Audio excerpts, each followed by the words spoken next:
ஓம் தத்புருஷாய வித்மஹே மகாதேவாய தீமஹி தன்னோ ருத்ர பிரசோதயாத். நிகழும் ஸ்ரீ மங்களகரமான சோபகிருது ஆண்டு பிப்ரவரி மாதம் 13ஆம் தேதி செவ்வாய்க்கிழமை அன்று சதுர்த்தி திதியில் உத்திரட்டாதி நட்சத்திரத்தில் சித்தம் நாமயோகத்தில் வணிசை கர்ணத்தில் அமிர்தயோகம் கூடிய நன்னாளில் இந்த சீர்மிகு மாசி மாதம் பிறக்கிறது.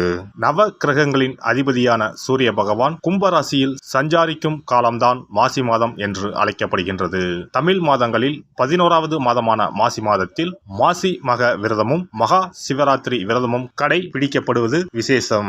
மாசி மாதத்தில் பௌர்ணமி நிறைந்த மக நட்சத்திர நாளில் கொண்டாடப்படும் விரதம் மாசி மகம்.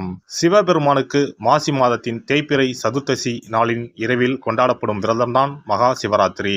பிறக்க போகும் இம்மாதம் உங்கள் வாழ்வில் வளமும் நலமும் செல்வ செழிப்பும் பெற்று புதிய வாய்ப்புகள் புதிய வெற்றிகளுடன் மங்களகரமாக அமைய எல்லாம் வல்ல இறைவனை உளமாற வேண்டி விரும்பி கேட்டுக்கொள்கிறேன். இம்மாத கிரக நிலைகளை பார்க்கும்போது மேசத்தில் குருவும் கன்னி ராசியில் கேது பகவானும் மகர ராசியில் செவ்வாய் சுக்கிரன் புதனும் கும்பராசியில் சனியும் சூரியனும் சேர்ந்து பயணிக்கின்றனர். மீன ராசியில் ராகு பகவான் சஞ்சாரம் செய்கின்றார். கிரக சஞ்சாரங்களின் பாதிப்பால் ஒரு சில ராசிக்காரர்கள் தங்கள் வாழ்வில் மண் மீதும் பெண் மீதும் ஆசைப்பட்டு வீண் விரயங்களை அடைந்து திருவோடு ஏந்தி பிச்சை மட்டும் எடுக்கவில்லை என்ற நிலை இருந்தது.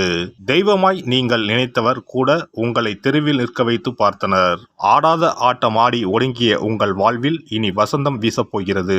வரும் வாய்ப்பை சரியாக பயன்படுத்தி முன்னேறும் வழியினை பாருங்கள். கும்பராசி அன்பர்களுக்கு அவிட்டம் 3, 4ஆம் பாதம், சதயம், பூரட்டாதி 1, 2, 3ஆம் பாதம் நட்சத்திரங்களில் பிறந்தவர்களுக்கு இந்த மாதம் அதிமுக்கிய யோக கிரகங்கள் அனைத்தும் பிரமாதமாக சஞ்சரித்துக் கொண்டிருக்கின்றன. ராசிநாதனை விட செவ்வாயும் சுக்கிரனும், சுக்கிரனை விட மாதப்பாதி வரை சனி பகவானும் யோகமான அமைப்பில் அதிர்ஷ்டத்தை தருகின்ற பக்குவத்தில் சுழல்கிறார்கள். ராசிநாதன் ஜென்ம சனியாக ஆட்சி பெற்று ஏழரை சனியாக அமர்ந்திருக்கிறார். இதனால் மாதம் தொடங்கியதிலிருந்து 22 தினங்கள் முடிவதற்குள் அதிர்ஷ்ட உயர்வுகளும் அனுகூலங்களும் பொருளாதார மென்மைகளும் உண்டாகும். அதே நேரம் 2 8 அமர்ந்திருக்கிற ராகு கேதுக்கள் அனாவசிய பீதியை பயத்தை உண்டாக்குவார்கள்.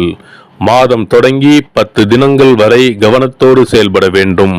வசதி வாய்ப்பு, ஆடம்பர பொருள், பொன்பொருள் சேர்க்கைகளும் அபரிமிதமாகவே ஏற்படும். குடும்ப நிலைமை நல்லபடியாகவே நகரும். இல்லத்தாருக்குள் கருத்து வேறுபாடு ஏற்படாது. உத்தியோகம், பணி, பொறுப்பு, பதவி விஷயங்களில் நீடிக்கிற குளறுபடிகள் தீரும். ஊதிய பென்ஷன் நிலுவைத் தொகைகளும் மாதம் தொடங்கி 9ஆம் தினத்திற்கு பிறகு கைக்கு வரும். வருமான கோளாறுகள் தீரும். சேமிப்பு உயரும். அனாவசிய செலவினங்கள் கட்டுக்குள் வரும். தொழில், முதலீடு, வியாபார நிர்வாக விஷயங்களில் ஸ்தம்பிப்பு விலகிவிடும். பிறரிடம் கொடுத்திருக்கிற தொகை இந்த மாத 2வது வாரத்தில் கைக்கு கிடைக்கும். சுபகாரிய திருமண விஷயங்கள் நினைத்தபடி நல்லபடியாகவே நிறைவேறும். கடன், வழக்கு, வம்பு தும்பு, காவல்துறை சம்பந்தப்பட்ட இடர்பாடுகளுக்கு ஆச்சரிய வெற்றியை தரும். இம்மாத திங்கள் மற்றும் வெள்ளிக்கிழமைகள் அனைத்தும் திருப்பு முனைகளை உண்டாக்கும். இம்மாத 1, 5, 9, 21, 29வது நாட்களில் புதிதாக பொன்பொருள், சொத்து பத்து, நிலபுலன், வீடு கட்டட சேர்க்கைகள் உண்டாகும். அனைத்து சங்கடங்களும் தீர்ந்து குடும்ப சுபிட்சமும் வசதி வாய்ப்பும் அதிகரிக்கும். உயர்கல்வி சார்பாக விருப்பப்பட்டது மாதிரி அமைய சிரமம் உண்டாகும். சக நில சொந்தக்காரர்களால் ஏற்பட்டிருக்கிற எல்லா பிரச்சனைகளும் விலகும். புதிய அனுபவம் இல்லாத நபர்களை தயாரிப்புகளில் இணைத்துக் கொள்ளும் போது கவனம் தேவை. வியாபாரிகளுக்கு விற்பனையையும் லாபத்தையும் காப்பாற்றிக் கொள்ள கடுமையாக பாடுபட வேண்டி வரும். சந்தை நிலவரம் அனுகூலமாக இல்லை. பல தருணங்களில் பண நெருக்கடியை சமாளிக்க வேண்டி வரும். வரவேண்டிய பாக்கிகள் வசூலாவதில் பிரச்சனைகள் உண்டாகும். கலைஞர்களுக்கு புதிய வாய்ப்புகள் அதிக முயற்சியின்றி தேடி வரும். வருமானமும் உயரும். கடினமான பாத்திரங்களில் நடிக்க வேண்டி இருக்கும். இருப்பினும் நடிப்பிற்கேற்ற வருமானம் அதிகமாகவே கிடைக்கும். அரசியல் துறையினருக்கு முன்னேற்றமான மாதம் இது. வழக்குகள் இருப்பின் அவற்றிலிருந்து நல்லபடியாக மீண்டு வருவீர்கள். மாணவர்களுக்கு இரவில் நெடுநேரம் கண்விழித்து படிக்க வேண்டாம். பள்ளி விடுப்பு நாட்களில் வெளியே சுற்றாமல் ஓய்வெடுங்கள். பாடங்களில் மனதை செலுத்துங்கள். ஏனெனில் ஆரோக்கியம் சற்று பாதிக்கப்படுவதற்கும் சாத்தியக்கூறு உள்ளன. விவசாயிகளுக்கு நல்ல விளைச்சலும் வருமானமும் உண்டாகும். சந்தையில் உங்கள் விளைபொருட்களுக்கு நல்ல விலையும் லாபமும் கிடைக்கும். அடிப்படை வசதிகளுக்கு எவ்வித குறையும் இருக்காது. பெண்களுக்கு உடல் நலனில் கவனமாக இருங்கள். கூடிய வரையில் அதிக உழைப்பை குறைத்து கொள்ள முயற்சிக்கவும். குடும்பம் மற்றும் குழந்தைகள், கணவர் ஆகியோரின் எதிர்காலம் பற்றிய கற்பனையான கவலைகளை தவிர்க்கவும். பரிகாரம்: இம்மாத புதன்கிழமைகளில் ஸ்ரீ யோக நரசிம்மர் வழிபாடு செய்து வரவும். வெள்ளிக்கிழமைகளில் ஸ்ரீ சிவபெருமான் வழிபாடும் ஸ்ரீ நடராஜர் வழிபாடும் செய்யவும். சிறப்பு பரிகார கோவில். திருமணம் தடைப்பட்டாலோ அல்லது நீண்ட நாட்கள் திருமணம் ஆகாமல் இருந்தாலோ சிறுவாபுரி பாலசுப்பிரமணிய சுவாமி கோவிலை நாடினால் பலன் உண்டாகும். நம் பிரார்த்தனை நிறைவேற சிறுவாபுரி முருகன் கோவிலுக்கு தொடர்ந்து 6 வாரமும் ஏதாவது ஒரு கிழமையில், அதாவது 6 வாரமும் முதல் வாரம் வந்த கிழமையிலேயே தொடர்ந்து அடுத்த 5 வாரமும் வர வேண்டும். வரும் நேரமும் ஒரே மாதிரியாக இருக்க வேண்டும்.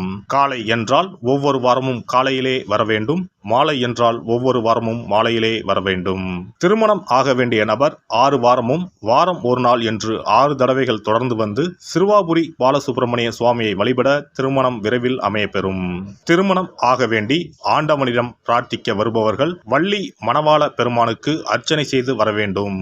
6வது வாரம் 6 அர்ச்சனைக்குரிய பொருட்களுடன் வந்து மரகத விநாயகர், மூலவர், வள்ளி மணவாள பெருமான், அண்ணாமலையார், உண்ணாமுலையம்மை, ஆதிமூலவர் ஆகிய தெய்வங்களுக்கு அர்ச்சனை செய்ய வேண்டும்.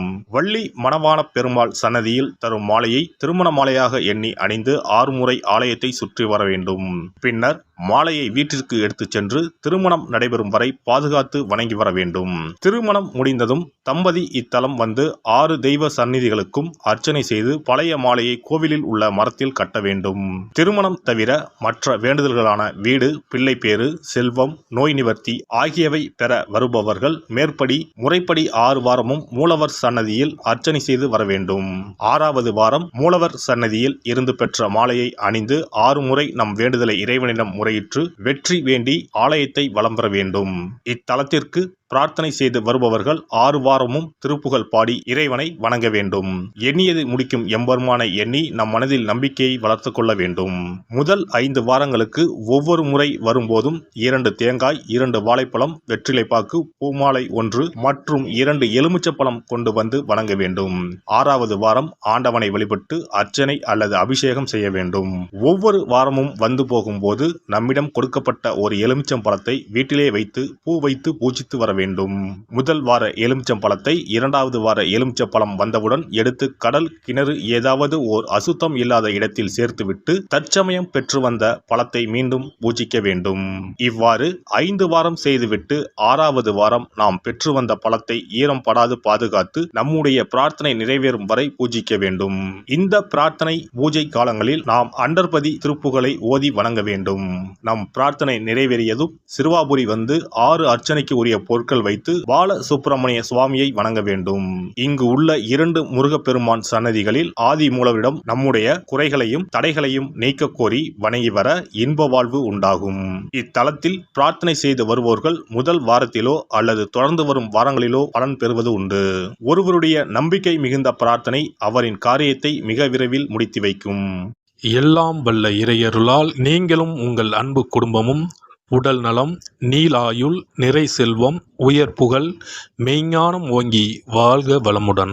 இந்த வீடியோ பதிவு உங்களுக்கு பிடித்திருந்தால் லைக் பண்ணுங்க, கமெண்ட் பண்ணுங்க, ஷேர் பண்ணுங்க, மறக்காம சப்ஸ்கிரைப் பண்ணுங்க, பக்கத்துல இருக்கிற பெல் பட்டனை கிளிக் பண்ணுங்க. நன்றி, வணக்கம். ஓம் நமச்சிவாய. சிவாய நம.